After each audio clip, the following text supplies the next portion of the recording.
Hi everyone, it's Rhonda here at the Salem, Ohio Public Library. And today I am doing a part 2 of my Transitioning to Technology video series. So just to give you a little bit of an idea as to what I'm trying to accomplish with these videos, and hopefully it'll make you feel a little more at ease when learning about new technology. So one of the biggest things that I get at the library when people come in for a little bit of tech assistance is that they often say things like, I'm just not a tech savvy person. I'm not really all that techy. I don't know much about technology. And while that is completely okay, not everybody has to like technology and not everybody has to be excited about technology. Unfortunately, we are living in a day and age where technology is driving most things. So we have, if you think about even just your most basic like food ordering apps or even like fast food, they use a lot of technology nowadays with the touch screens.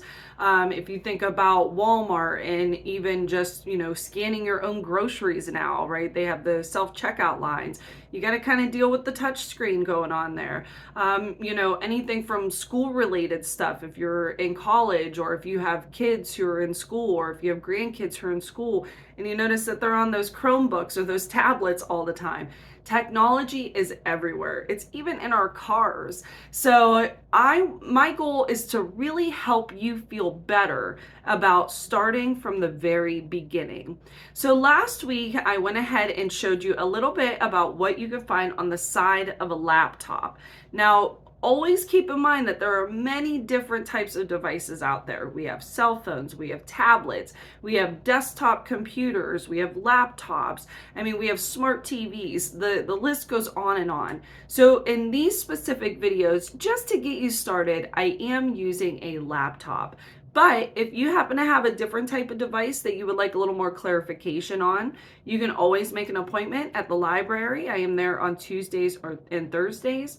Or you can always follow the Salem Public Library's Facebook page and make sure you leave comments on the videos. That way, if I see those comments, I can make sure that I'm directing more answers to your questions and making sure that I'm talking about things that I know could be beneficial to our viewers.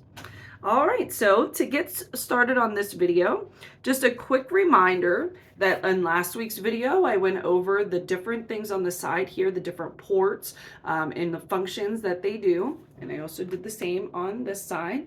But now we're actually gonna go ahead and open up the laptop. Please don't mind, I use my laptop a lot and it is touch screen, so it definitely has some fingerprints on it if you end up seeing that. So when I open up my laptop, I am automatically brought with this really pretty background.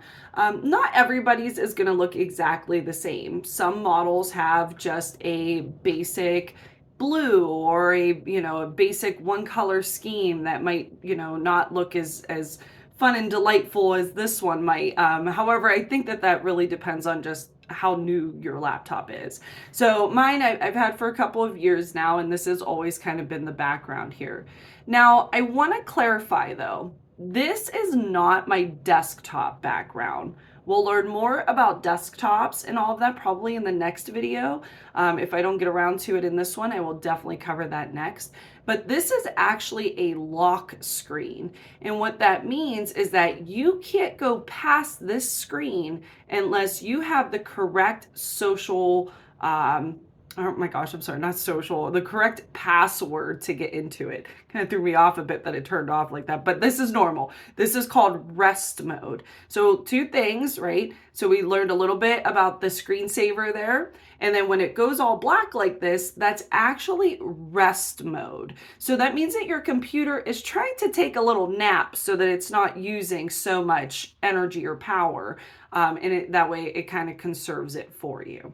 So here on my my lock screen, I get little facts about the images and stuff that's displayed, which I thought that was kind of cute. That's a nice touch by the computer company.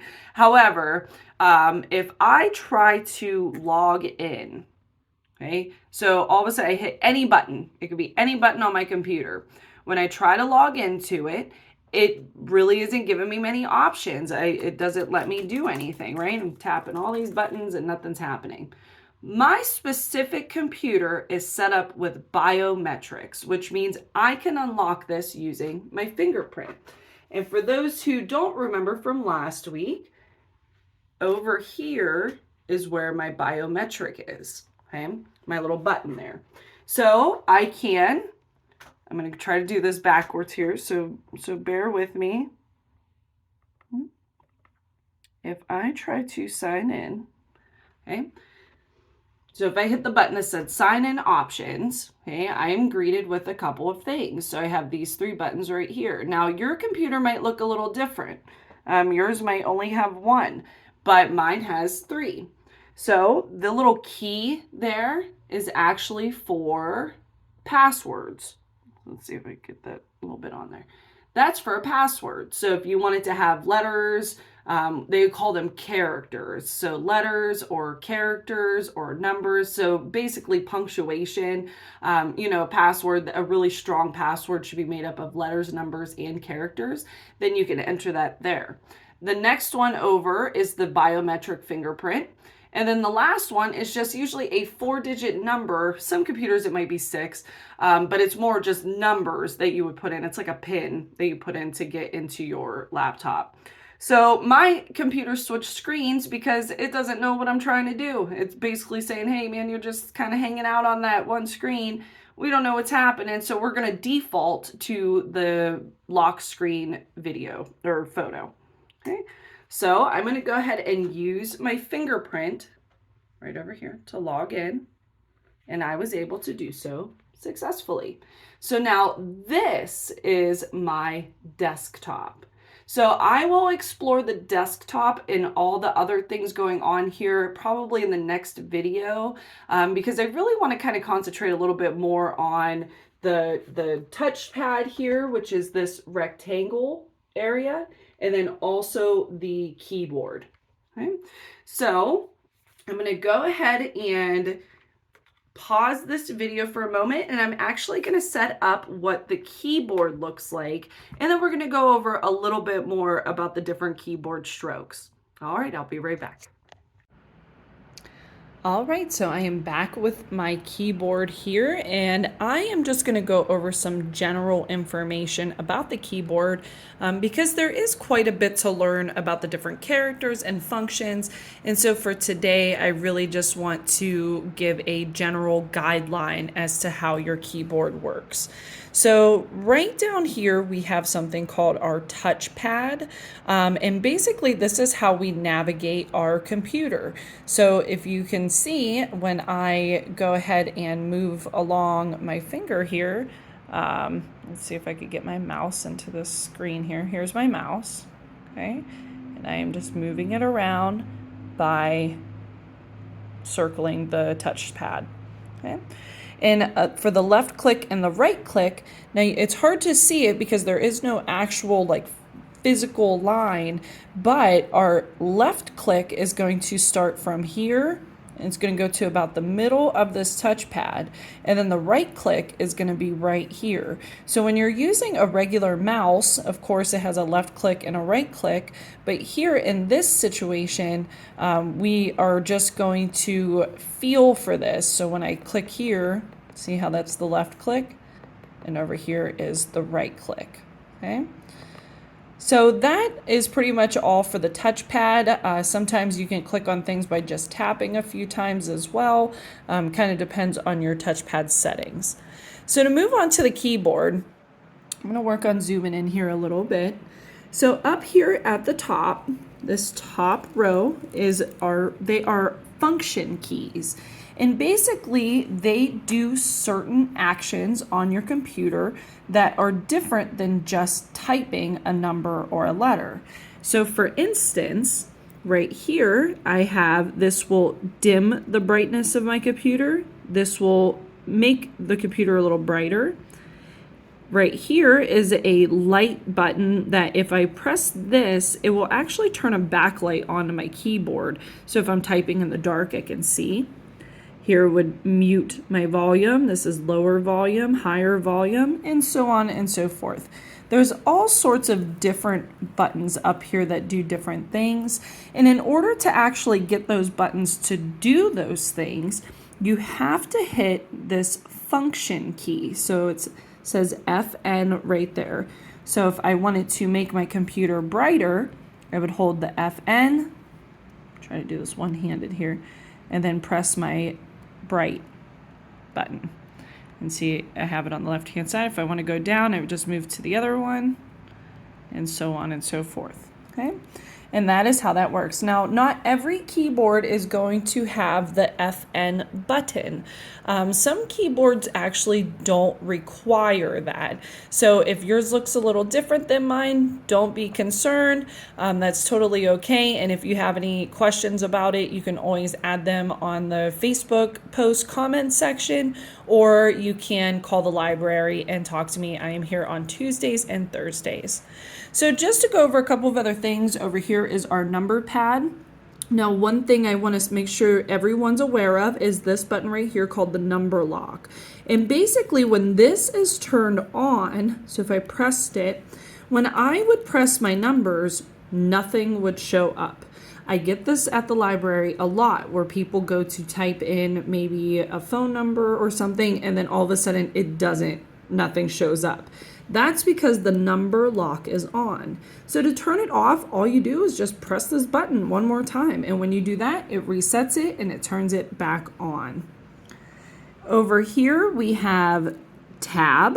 Okay, and this is basically a very quick way to get 5 spaces or more, depending on your keyboard settings. 5 spaces or more by just hitting one button. So if you are trying to indent a new paragraph, instead of going 1, 2, 3, 4, 5, you could just hit tab right here and it will move your type over 5 spaces. This right here is caps lock. That means that if you want to write in all capital letters, instead of capitalizing them one by one, which I'll tell you how to do in a minute, instead you can hit the caps lock button. And see, mine has a little light to let me know that it's on, but not all laptops have that. So you might just have to kind of experiment a little bit. But if I turn this on and I type, everything's going to come out capital. Okay, and so the last thing I want to go over is the shift button. With the shift button, this is actually used, when you use it all by itself, it doesn't do much. But when you use it in correlation with another button, it can capitalize things. It can capitalize letters. It can actually work with other buttons to create different menus on your desktop. I won't go into all that detail, but really the shift button is something that we use quite often in typing. So if you wanted to capitalize maybe say a proper noun, you would hit the shift button and the letter that you want to capitalize at the same time. And then when you're done, you would let go of the shift and then continue to type with small case, lowercase. So that's the main program of the keyboard. Down here we just have some extra buttons, and again, remember how I said how the shift can go in tandem with some of the other buttons. Really, a lot of the time that shift button is going to work with the control button, it's going to work with the alt button, and that's a little more of an advanced feature, so I don't expect anyone to really be using that, but I just wanted you guys to know what these were as well. And then last, there's this little Windows button. Now, if you're on a Mac, yours will probably be an Apple, I believe.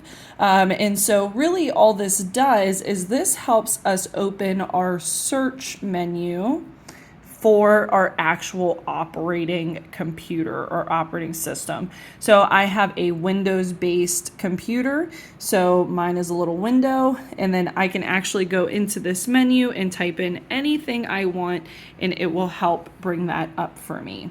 So if I wanted to find the calculator, I could go into the box up here, type calculator, and there it is right up here. And that is just something I have on my computer. So, okay, everybody. I think, I'm trying to think if there's anything else. Nope. We got some arrows. I think that's self-explanatory.